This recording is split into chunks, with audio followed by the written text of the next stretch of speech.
Bonjour et merci d'écouter ce nouveau podcast qui sera grosso modo une republication de la vidéo que j'avais postée l'année dernière sur le même thème et dans lequel je n'apporterai aucune réponse à la question que vous venez de lire en titre « Faut-il laisser son enfant croire au Père Noël ?» En tout cas, je n'apporterai aucune réponse universelle. J'ai juste envie de partager mon point de vue sur ce sujet parce que sur les réseaux, il y a de plus en plus de personnes qui expliquent choisir de dire très tôt la vérité au sujet du mythe du Père Noël à leurs enfants et je sens poindre sur ce sujet aussi une certaine culpabilité qui n'a pas lieu d'être chez les autres. C'est très bien de ne pas vouloir mentir à son enfant, mais c'est très bien aussi de vouloir lui donner le goût de croire. Certains adultes ayant cru enfant au Père Noël ont le souvenir d'une trahison au moment où ils ont appris la vérité, mais certains ont aussi le souvenir de merveilleuses années de candeur et de féerie tant qu'ils croyaient. Donc, comme pour de nombreux autres sujets, il n'y a pas de vérité parentale universelle, il y a notre foyer, composé des anciens enfants que les adultes sont devenus et des enfants de maintenant. Il y a le passé de chacun et il y a nos valeurs, souvent pas très différentes. Les uns vont se dire « je ne veux pas mentir à mes enfants », mais ceux qui font vivre le mythe du Père Noël ne se disent pas pour autant « oh oui, je veux mentir à mes enfants ». Les autres diront « je ne veux pas les priver de cette magie », mais ceux qui expliquent que le Père Noël n'existe pas ne se diront pas « ha ha ha, je vais les priver ». De magie. Nous avons des valeurs communes, c'est juste le dosage qui diffère. C'est ce que l'on fait primer qui change d'un foyer à l'autre. Et chaque dosage est tout à fait respectable. Dans notre société au fondement judéo-chrétien encore très vif, la fête de Noël et son cortège de traditions, c'est vrai, occupent une place de choix. La grande majorité des gens s'inscrit dans le tourbillon de ces traditions de façon totalement naturelle, comme un ordre des choses qu'on ne pense même pas à remettre en cause, mais ça n'est pas forcément un choix par habitude, ça n'est pas forcément une chose qu'on laisse advenir faute d'y avoir jamais réfléchi. Et une minorité de personnes, de moins en moins minoritaires d'ailleurs, se démarque et ne souhaite plus perpétuer une tradition qui ne fait pas sens à ses yeux. Mais ça n'est pas pour enquiquiner les autres ou pour se donner un genre. Dans un cas comme dans l'autre, c'est une logique personnelle, intime, propre à chaque foyer, et nous ne sommes personne pour oser remettre en doute la pertinence du choix fait dans les autres foyers. Personne ne connaît mieux votre enfant que vous, ses parents. Alors personne ne peut vous dire si c'est mieux que vous lui disiez la vérité ou si c'est mieux que vous le laissiez croire. Personne ne connaît mon fils mieux que moi. Je sais ce que ça apporte à son existence de croire au Père Noël.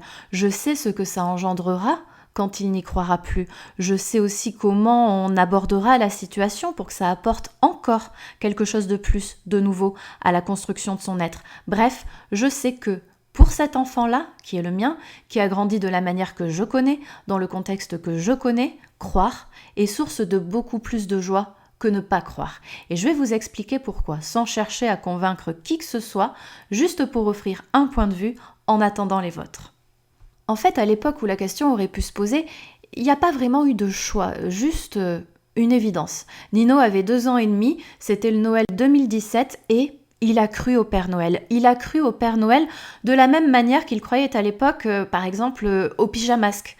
Il a cru sincèrement et entièrement, avec toute sa candeur d'enfant, avec cette candeur qui est à mes yeux la plus grande arme que l'humanité possède, avec cette candeur que je ne veux absolument jamais concourir à faire péricliter plus vite que le temps ne l'y oblige. En 2017, à Noël, il était encore à cet âge où les frontières entre le réel et l'imaginaire sont ténues et vraiment très perméable. En grandissant, il a ensuite assez rapidement su distinguer fermement le réel et l'imaginaire. Les animaux qui parlent, il sait que ça n'est pas possible. Et une peluche qui parle, encore moins. Pourtant, vous verriez la candeur, encore elle, avec laquelle il cause à ces peluches de la Patte Patrouille.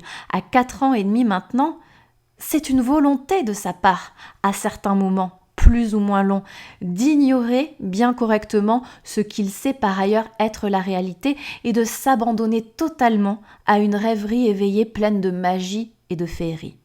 Alors quand il réclame une histoire de Saintopia par exemple, ce monde où les enfants se transforment en elfes pour voler aux côtés de licornes et de créatures merveilleuses, eh bien son père et moi inventons une aventure, où les nuages sont remplis de bonbons, où des chevaux ailés le portent jusque sous des cascades multicolores, et où il a le pouvoir de commander les feux d'artifice. On sait que ce n'est pas possible dans la réalité, mais c'est possible dans notre imagination. Et pendant le court moment où on se le raconte, pendant le court moment où on y pense, on fabrique littéralement ce monde-là, et il devient réel, juste pour nous.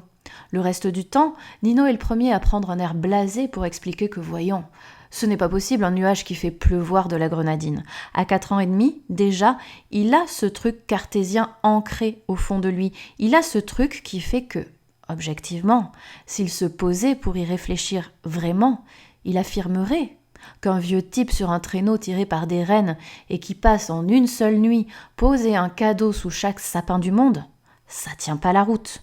Il a toutes les informations et il a toutes les connexions. Juste, il les ignore complètement. Et le moment où sa logique prendra le pas sur sa candeur viendra forcément.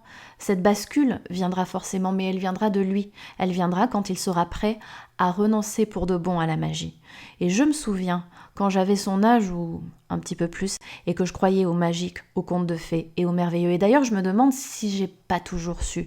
Je me demande si on ne sait pas tous très vite, très tôt. En fait, je suis persuadée qu'on sait tous très vite et très tôt. Et je suis persuadée que juste, on se laisse y croire, parce que le bien-être que ça nous apporte est trop chouette. Je me souviens en tout cas que quand j'étais gamine, j'ai voulu retarder au maximum le moment de mes adieux avec le magique. Je ne croyais plus. J'avais compris que la magie n'existe pas dans le monde réel et que je vivais dans le monde réel.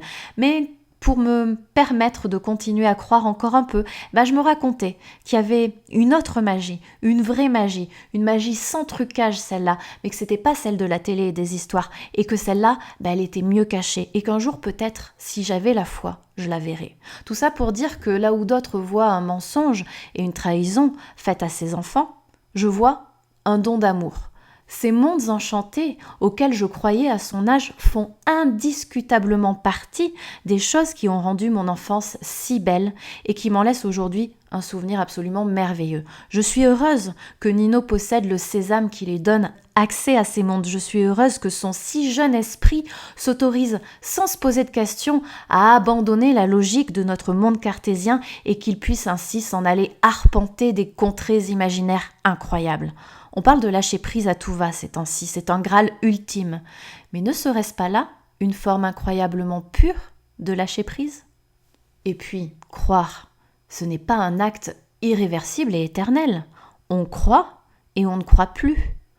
On n'a pas été crédule pour autant pendant qu'on croyait. On a été ouvert. On croit et on ne croit plus. On évolue. On croit et on ne croit plus. On comprend. Oui, on peut se sentir trahi d'avoir cru. Mais ce sera mon rôle d'empêcher que ça arrive à Nino. Parce qu'on peut aussi se sentir fier de comprendre et de ne plus croire. Et on peut même se sentir détenteur d'un immense pouvoir, une fois qu'on réalise de façon consciente cette bascule que Nino effectue encore de manière presque viscérale, cette bascule entre réel et magie, entre normalité et imaginaire. Et enfin, on peut se sentir rempli et rassuré d'avoir cru, rempli de cet amour que les autres voulaient nous transmettre en nous inventant du rêve. Quel beau cadeau. Et rassuré par ce sentiment d'appartenance qui unit les êtres qui se sont émus autour d'histoires semblables. Alors Nino croira, aussi longtemps qu'il le voudra. Le Père Noël me volera la vedette et sera le seul remercié pour les quelques merveilleux cadeaux chus au pied du sapin chaque 25 décembre au matin. Le Père Noël, par contre, ne sera jamais un chantage. On ne pratiquera pas le sois sage, sinon le Père Noël ne te portera pas de cadeau. Le Père Noël ne sera jamais non plus un déglingo surconsommateur. Il offrira, comme depuis toujours, ses cadeaux avec parcimonie, et chaque présent sera une véritable joie.